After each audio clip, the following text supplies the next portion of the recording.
Bonjour mes chers frères et sœurs, et en ce lundi, on va commencer le deuxième chapitre de l'Évangile de Luc. Prions ensemble si vous voulez bien.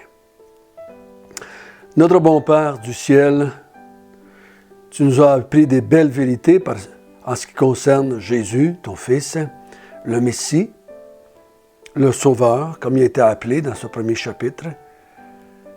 Et on anticipe encore des belles vérités en ce qui te concerne et concerne Jésus dans le chapitre 2. Notre prière, c'est que tu nous conduises. C'est que tu ouvres nos yeux par la puissance du Saint-Esprit afin qu'on contemple les vérités que tu veux que l'on voie dans ce chapitre. Au nom de Jésus, Amen. Donc, on résume un petit peu. Le chapitre 1 nous a montré quoi? Il nous a montré que Jean va préparer un peuple bien disposé pour recevoir le Seigneur. C'est ce que l'ange Gabriel avait dit à Zacharie. On a appris aussi que Élisabeth nous a dit que Dieu va enlever son opprobre en tant que fille juive, en tant que femme d'un peuple qu'on appelle Israël. Tu vas enlever notre opprobre par ce Jésus, par ce Messie, par ce Seigneur. On a vu par ensuite que Gabriel dit à Marie, cet enfant que tu vas avoir par la puissance de Dieu, parce qu'il n'y aura pas d'homme impliqué pour que tu deviennes enceinte, il va être un homme, ton fils, mais il va être aussi le Fils de Dieu. Et c'est lui qui va s'asseoir sur le trône de David, c'est lui qui va régner éternellement sur la maison de Jacob. Ensuite, on a vu qu'Élisabeth dit que Marie est la mère du Seigneur. Parce qu'elle a été remplie du Saint-Esprit. On a vu que Marie nous a dit que Dieu a eu, dans sa grâce, a regardé sa bassesse et qu'il va accomplir envers elle et le peuple d'Israël les promesses faites à Abraham. Ensuite, on a vu la naissance de Jean-Baptiste, Zacharie qui prophétise sur Jésus et sur Jean. Il dit, ce Jésus que mon fils va présenter, c'est lui qui va nous délivrer de tout ce qui nous empêche de servir Dieu. Devant sa face, dans la sainteté, dans la justice, tous les jours de notre vie. Donc rappelons-nous que Luc dit ça à Théophile, afin que Théophile comprenne bien que ce qu'il a entendu est vrai. Ce qu'il a entendu est véritable. Parce qu'il ne faut jamais oublier le but de Luc avec Théophile. Le but, ce n'est pas de sermonner les croyants. Le but, ce n'est pas de faire de nous des meilleurs croyants. Le but de Luc, c'est d'amener Théophile à croire que ce qu'il a entendu, l'Évangile, est vrai. C'est basé sur des faits. C'est basé sur des hommes et des femmes qui font partie d'un peuple qu'on appelle Israël. Donc, nous allons continuer ce matin, et là, nous sommes rendus dans le chapitre 2, et nous allons voir la naissance de Jésus. La naissance de Jésus a le même but.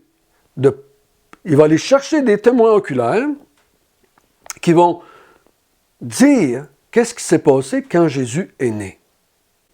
Et nous allons lire, si vous voulez bien, le chapitre 2, du verset 1 jusqu'au verset 14. En ce temps-là parut un édit de César Auguste, ordonnant un recensement de toute la terre. Ce premier recensement eut lieu pendant que Quirinius était gouverneur de Syrie. Tous allaient se faire inscrire chacun dans sa ville.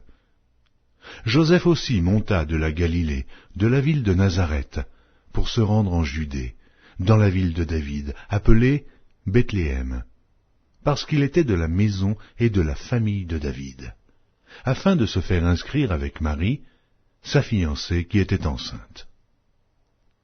Pendant qu'il était là, le temps où Marie devait accoucher arriva.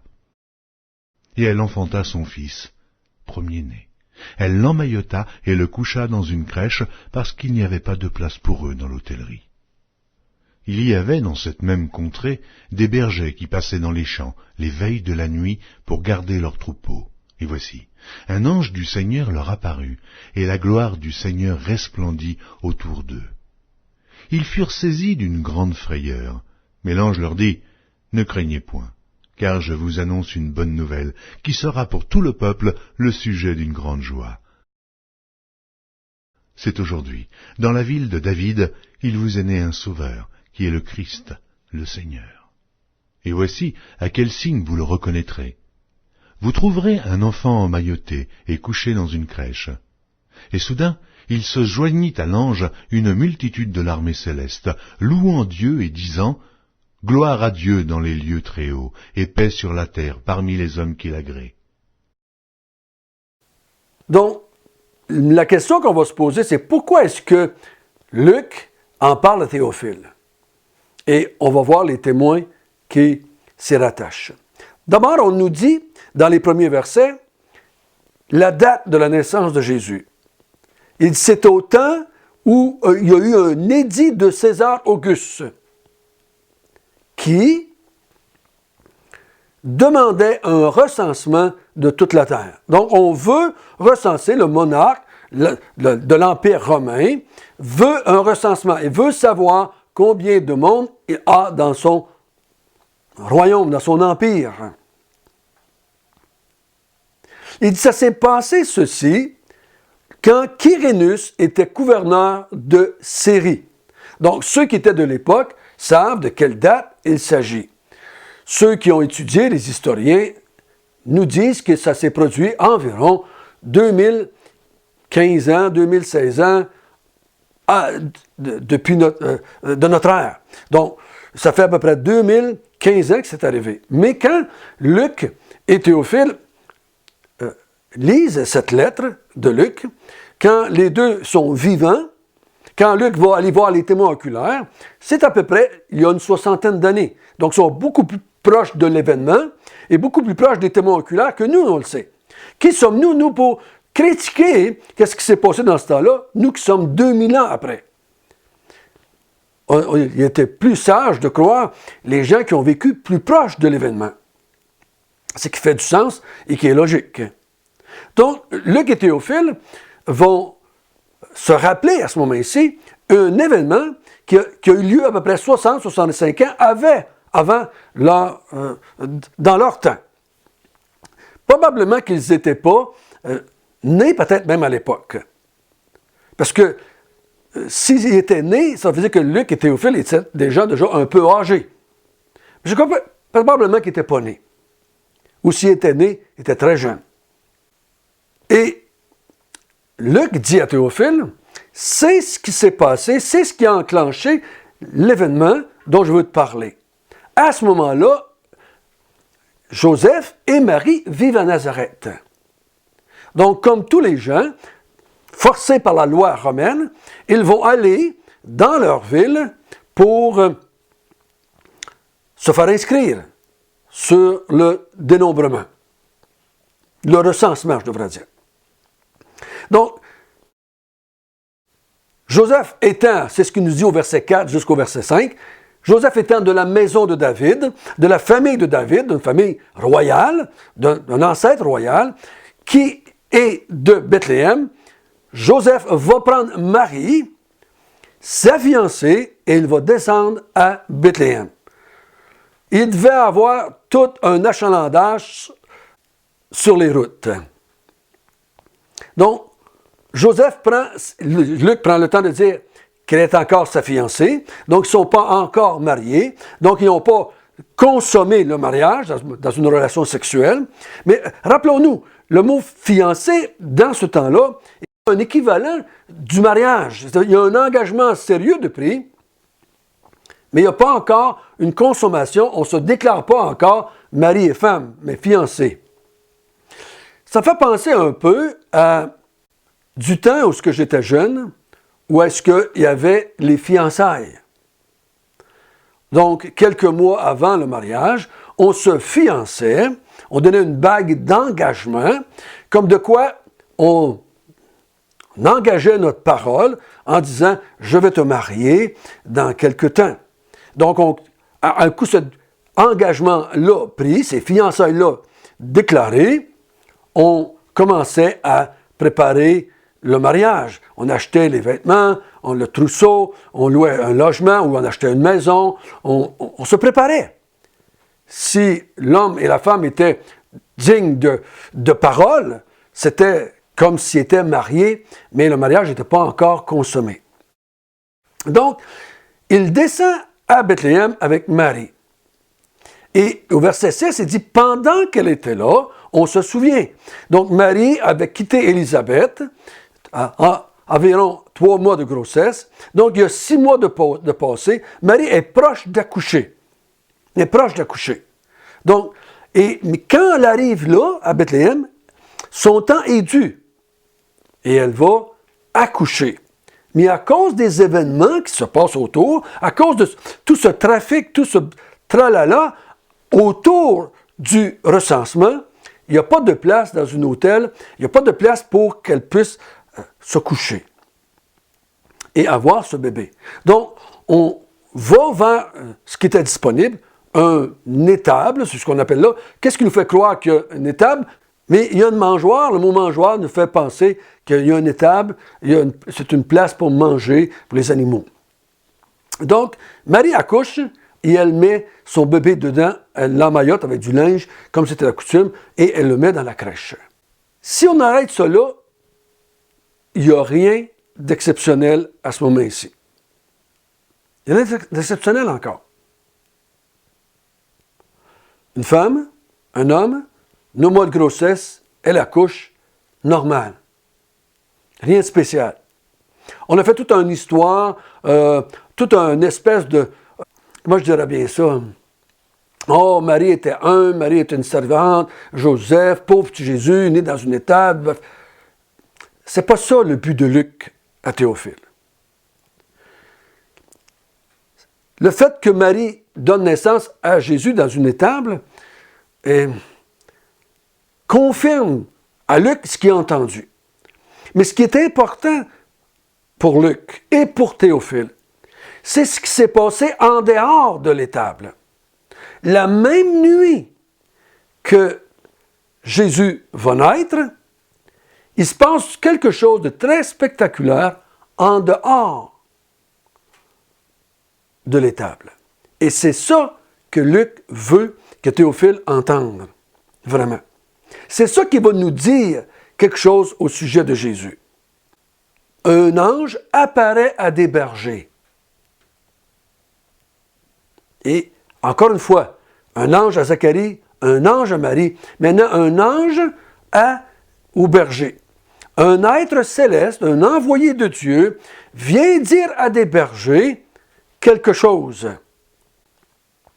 Donc, cet ange-là, qu'est-ce qu'il va dire? L'ange apparaît à des bergers dans un champ, probablement pas tellement loin, parce qu'il va falloir qu'ils y aillent dans la même nuit, ils vont aller le voir, ils vont se présenter là. Donc, c'est pas tellement loin l'un de l'autre. Et ce que je veux qu'on voit aujourd'hui, c'est le message. Demain, on va voir pourquoi des bergers et non pas d'autres sortes de personnes. Donc, le message, l'ange dit ceci. Quand les bergers voient l'ange, ils ont peur. Il dit, n'ayez pas peur, j'ai une bonne nouvelle à vous annoncer. Dans la ville de Bethléem est né un sauveur dans la maison de David. Pour eux autres, c'est rien de nouveau. Ils ont été élevés avec cette histoire-là. Ils ont été élevés avec cette pensée-là. Et tout d'un coup, un ange du ciel descend et il leur dit, ce que vous attendez en tant que peuple depuis des millénaires est né. Le Sauveur vous est né. C'est pas quelque chose qui défie leur intellect ou leur bon sens ou leur logique. Ils attendaient cela. Il vous est né un Sauveur, le Seigneur, le Christ. Donc, le Sauveur, c'est le Christ, le Messie, Et c'est aussi le Seigneur. L'ange avait dit à Zacharie que son fils préparait un chemin pour le Seigneur. L'ange dit à Marie que son fils ce serait un roi, un Seigneur, le Fils de Dieu. Et si l'ange dit encore une fois, c'est le Seigneur. Et Zacharie avait dit que Jean-Baptiste va préparer le chemin du Seigneur. Donc, c'est le Sauveur, le Messie et le Seigneur.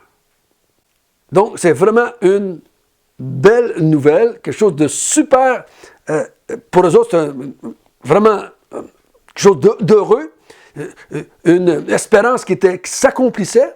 Enfin, le Messie arrive.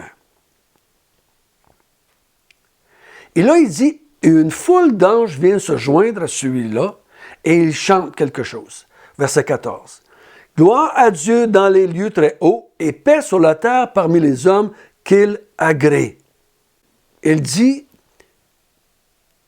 Dieu, par ce Sauveur, par ce Messie, par ce Seigneur, va emmener la paix sur la terre. Mais pas une paix économique ou politique, mais une paix avec Dieu. Mais pas une paix avec tous les hommes, mais une paix avec les hommes qu'il agrée. Le mot agréer veut dire recevoir avec bienveillance. Ce n'est pas quelque chose que tu vas mériter. C'est que, on se souvient, n'oublions pas, que le peuple était éloigné de Dieu. Le rôle de Jean-Baptiste, c'est de ramener le peuple vers Dieu. Donc, ils se sont éloignés de Dieu, et Dieu va faire la paix maintenant avec son peuple, par le Sauveur, par le Messie, par le Seigneur. Donc, ce n'est pas tout le monde qui va être agréé. Quels sont ceux qui vont être agréés? Ceux qui vont se repentir à l'appel de Jean, et c'est ceux qui vont recevoir Jésus, cet enfant né dans une étable, ce Messie plutôt humble, en tout cas de sa naissance. Si tu le reçois, et si tu le reçois pour pouvoir le servir, comme Zacharie a dit, tu vas être agréé de Dieu. Il ne faut pas oublier ça. Ceux qui agréent, ceux qui sont sauvés, ce n'est pas juste ceux qui veulent bien croire pour aller au ciel. C'est ceux qui vont se repentir et c'est ceux qui vont accepter ce genre de Messie-là qui vient pour nous délivrer de nos ennemis, comme Zacharie avait dit, afin qu'on puisse le servir tous les jours de notre vie dans la sainteté et dans la justice. Ceux qui veulent cela, ils vont être agréés par Dieu. Nous allons continuer demain à penser, à méditer sur cet événement si important dans l'histoire de l'Évangile, la naissance de Jésus. Notre bon Père du ciel, merci de ton amour, merci de ta grâce, merci de tes bienfaits. Merci pour cet enfant que tu as envoyé dans le monde, ce Jésus, ce Sauveur, ce Messie, ce Seigneur, afin de faire la paix entre toi et les hommes que tu vas agréer, et les femmes, bien entendu, et les enfants. Donc, on te loue, on te glorifie, comme les anges ont fait. On te rend gloire. Amen.